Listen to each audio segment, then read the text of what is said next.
Hello guys, welcome back to our channel. तो आज का हमारा टॉपिक है class 10th English poem number 4 how to tell wild animals, जो कि लिखी है कैरोलिन वेल्स अंकल जी ने।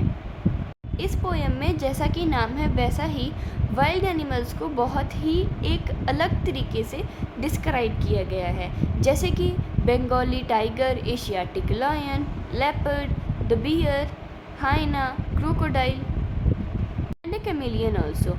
इन सभी एनिमल्स की ऐसी ऐसी प्रॉपर्टीज़ शो की गई हैं जिनके बारे में कई के बारे में हमें पता भी हो और कई तो बहुत ही अलग हैं। इसलिए बिना देरी के इस एक्साइटेड सी पोएम को शुरू करते हैं। सबसे पहले इस पोएम में द एशियाटिक लायन को एक्सप्लेन किया गया है। First stanza, if ever you should go by chance to jungles in the east and if there should to you advance a large and tawny beast, if he roars at you as you are dying, you will know that it is a Asiatic lion.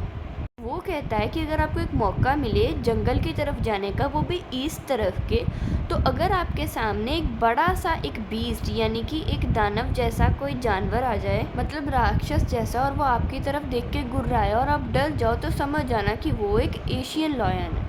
Number 2 में हमें Bengali tiger के बारे में describe किया गया है। Or if sometime when roaming around a noble wild beast greets you with black stripes on the yellow ground, just notice if he eats you. The simple rule may help you learn the Bengal tiger to discern. आगे टहलते टहलते अगर आपको एक Nobel wild beast मिल जाए, मतलब कि शांत दानव मिल जाए, ये तो बिल्कुल ओपोजिट हो गया ना। एक दानव शांत कैसे हो सकता है? तो फिर इसी को ही तो पर्सोनिफिकेशन और ऑक्सीमोरॉन कहते हैं। इन जो चीज़ें इकट्ठी लिखी हुई हैं और एक दूसरे को डिपेंड कर रही हैं, लेकिन बिल्कुल उलट है।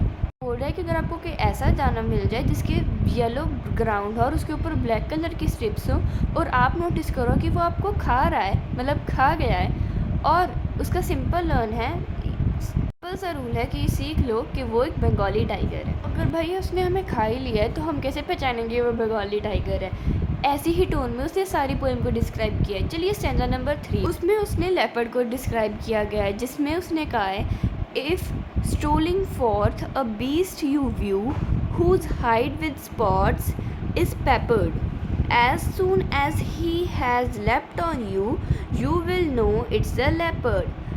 'Twill do no good to roar with pain, he will only lap and lap again.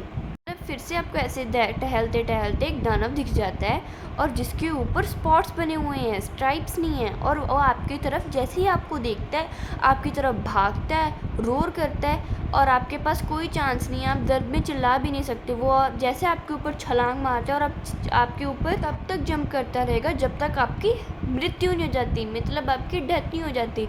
तो पार्थ तब वो एक लेपर्ड है। पेज इज़ फिनिश, जिसमें हमने एशियाटिक लायन, बंगाली टाइगर और लेपर्ड बार के बारे में पढ़ा। अब 3 ही एनिमल्स और रह गए हैं। चलिए शुरू करते हैं। अगला पेज उपस्थित हो रहा है, हो गया। तो अब इसमें सबसे पहले उसने बात की गई है बियर की, तो ये है हमारा 4th animal.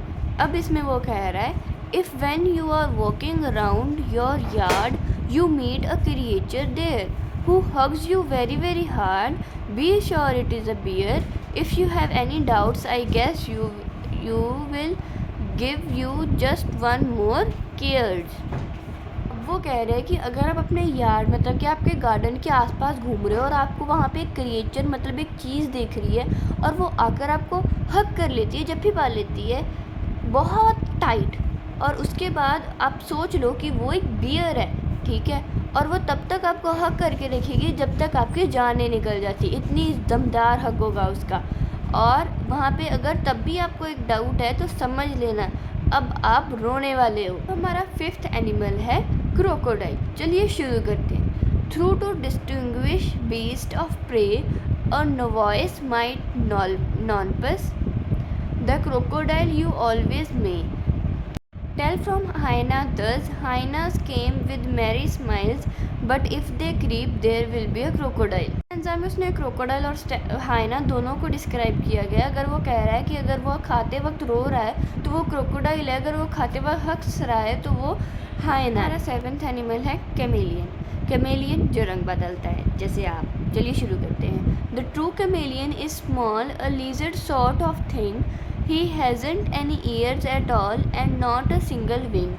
If there is nothing on the tree this means the chameleon you C.